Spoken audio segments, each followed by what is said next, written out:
finally getting to shoot a video from inside my house. All the kids are gone, wife's gone Christmas shopping, so get to do a video inside my house. So the setting is a little bit different. With this with Project Muse assignment, one of the things that I did was I'm really not looking at events or specific events or people or places, but more kind of historical thought, and then taking that and using it for kind of focusing on my what my dissertation topic would be. And with that comes one of the things that you have to get past whenever you're studying Texas history is what many Texas historians have called the identity crisis.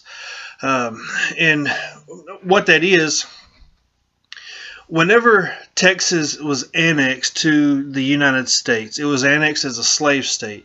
So when you think of perspectives from outside of Texas, those who don't live in Texas saw Texas as a southern state, a slave state. With that comes, okay, so they're a slave state. That means that maybe their geography and all their resources are the same as other southern states. And in parts of the state, that's true. And that idea of Texas being a southern state was really prevalent until you get into the 1880s, really into the 1890s. And what happens is, so the Civil War is over with, we're expanding westward, the cattle drives take off, and the cattle drives hit the newspapers. I mean, this was just the stuff that newspapers love to write about. Well, then you think the Great American Railroad, and then the building of the railroads going west. What that does whenever they start writing about this, especially in Texas, is it shows Texas in a different light than just a southern state. Because in the western part of Texas, beyond the 98th meridian, it's a complete different country than what it is in the eastern part of the state. Ray Allen Billington wrote a paper calling it the Great American Desert, kind of defining what the Great American Desert was when he's talking about the Great Plains. And the idea of rugged individualism with Walter Prescott Webb, those people that moved beyond the 98th meridian were different than the people that moved to the eastern part of the state. Those people, those frontiersmen that we think of in after the American Revolution and stuff, there were certain things they had available to them that the frontiersmen in West Texas didn't have. For instance, just resource-wise, in the southern states and in eastern states, you had water, you had timber, plenty of timber, and you had soil that was you could cultivate. When you get to West Texas, that's gone. There is no water, there is no timber, and the soil is uncultivatable unless you bring water in. So the individuals that moved out there and that worked out there realized Texas is not anything like we thought it was when it comes to a southern state. Well, then enter the moving pictures. Hollywood enters the picture, and you have the westerns, and the westerns that take place in Texas. And if you go by that identity, Texas is completely western,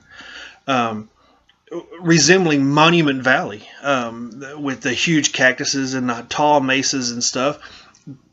And that's what most people, after going into the 1880s, and then all the way up, I mean, even into the 1930s and 1940s, Texas is considered a western state.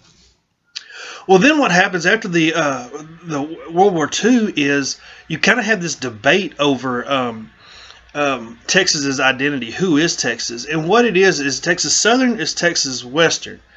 The answer to that is it's both or neither. Texas is an individualistic, and that's kind of where that whole idea of the proud Texan, we're loud, we're boisterous, everything's bigger in Texas. That's kind of where that whole idea comes from, because of the uniqueness in its identity.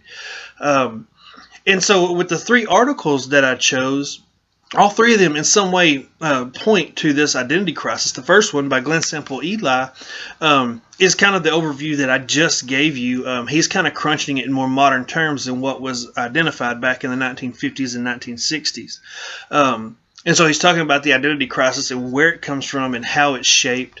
The second article is another one by Glenn Ely, and what he's looking at is during the Civil War, the Texans during the Civil War, the how they were torn in who they were.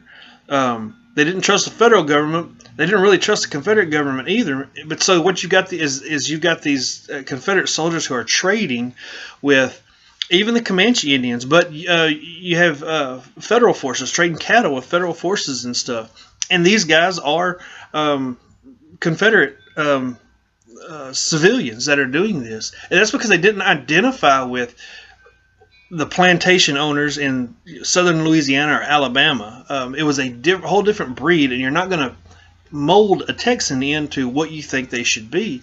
And then the third article by Paul David Smith, excellent article, and it talks about the conflict with the Confederate soldiers because of conscription. A lot of these soldiers were told, especially when you think of the frontier regiments, they're told, hey, you sign up for the Confederate forces, you don't have to leave your county. All you got to do is you got to keep an invasion from coming in from Indian Territory, or what was Oklahoma. We don't want this Union invasion to cross over the Red River. And then on the western frontier, we don't want the Union forces coming in from the west. And so you got these guys that sign up and say, okay, yeah, I can do that. I can understand that. Well, then whenever the Civil War becomes a war of attrition, you've got these ready-made regiments in a county, and these guys are pulled out of a county to fight in a war they didn't sign up to fight. They didn't sign up to fight over slavery. They didn't sign up to fight over whatever you want to say the cause of the Civil War was. They fought up to protect their land. They weren't supposed to leave their county. And so that third kind of shows the identity crisis that is facing Texans at the time of the Civil War.